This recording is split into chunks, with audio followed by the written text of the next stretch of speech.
My name is Vie, and I am a French artisan jeweler. My work consists of first getting inspired. My main source of inspiration are ancient history.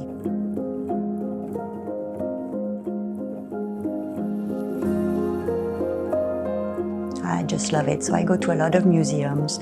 I do research online for pieces of art, such as painting, sculpting, hand painting on pottery or objects. The process of my technique, well, starts with the inspiration, first of all. So for example, it could be a painting. Then I sketch from the original art, or I come up with a design from a description, because a lot of us, like old myth, because I love myth, ancient myth, a lot of us myths don't actually have representation on some civilizations, like the Celt or the Norse. A lot of them, some of those characters or goddesses and gods don't have representation because it's been destroyed throughout the ages. Antiquity is fascinating. It has such a unique look to it. It carries so much history and the point of view of the artist at the time, how they express themselves, and the material and the techniques that they use were so unique that it transcended through the centuries up to now, to present time. I wanted to achieve that look into my line of jewelry, because most of the jewelry you find in the stores are not like that. So I really like the jewelry to look like you found it on an archaeological site. It's a brand new treasure.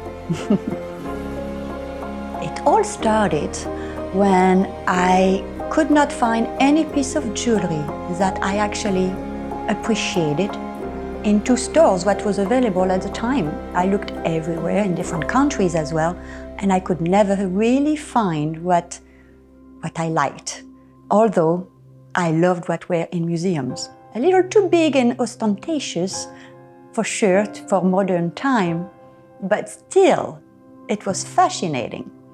So I started thinking, well, if I cannot find it, maybe I can make it. Of course, I was not a jeweler at the time at all, but I've always been a little creative. So I thought, well, let's see if I can come up with a technique. Let's do some research on the different techniques that are available and see how I can achieve that old museum quality, thousands of years old look. So I started researching and came up with this idea, and I'm very, very happy with it. I looked at different medium or materials, and silver for me is nice, but a little too flat. Gold is amazing, but a little too shiny and bright. Bronze, that is the thing. Bronze really achieved that look. It comes in different tones, so I can really play with it. I can make it look old and brown, beat up. I can make it shiny, but not too shiny, so it matches the old 2,000 years old gold that is not as yellow. It is a little bit more dull, but not too much. Lots of artifacts are made in bronze during the Bronze Age, which was a huge period of time. And it matches the artifacts that I try to emulate from that time. I use bronze that has been recycled. I can do different finishes. I can either keep it like that, so it looks like, it's called gold bronze, because it looks very shiny yellow. Or I can apply a patina on it to have an antique look, and then polishing it after so the relief pops out. Or I can also hand paint on them and do gold leaf. So those would be more for like a cloisonné look. And so I can achieve different very bright colors.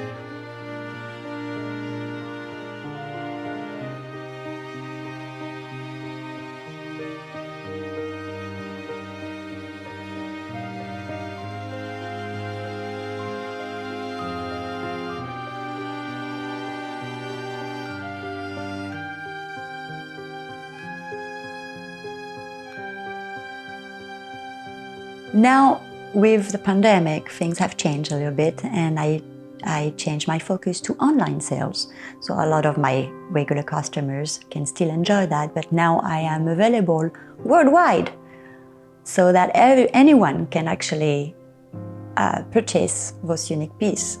My customers are usually looking for unique pieces that talk to them. It's a lot of symbolism. They want something that represents them or can protect them, or talk to them, that has meaning for themselves or for their loved ones as well. People are fascinated with history and mythology and the past, and it talks to them. People actually buying it, which is wonderful.